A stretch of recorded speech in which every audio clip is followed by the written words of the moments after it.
अंदर जगह नहीं है, नीचे जाओ।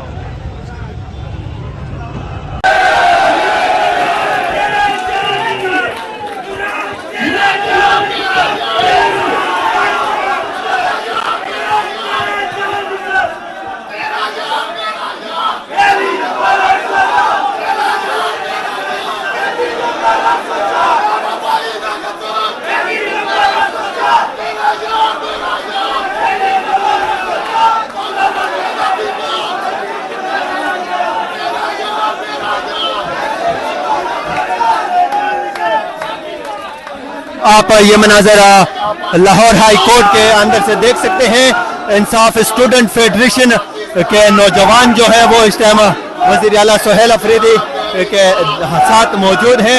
सुहेल अफरीदी यहाँ पे इंसाफ स्टूडेंट फेडरेशन के कन्वेंशन में पहुँच चुके हैं। यहाँ पे नौजवान उनके साथ मिल रहे हैं और सुहेल अफरीदी आज काफ़ी खुश दिखाई दे रहे हैं। ये मनाजर हैं वज़ीर आला खैबर पख्तूनख्वा सुहेल अफरीदी के। पीछे हो जाए, बस दरवाजा बंद हो गया, खुल के बैठ सकते हैं दोस्तों। पीछे पीछे पीछे पीछे सर मैं आप बैठ सकते उनके साथ। मेरी जान थोड़ा पीछे हो रहेंगे, आपकी वीडियो भी बनेगी। मैं उनके साथ हूं ना, मुझे अभी सब पे भारी है, दिल में टुकड़ा ना जानेगा। अभी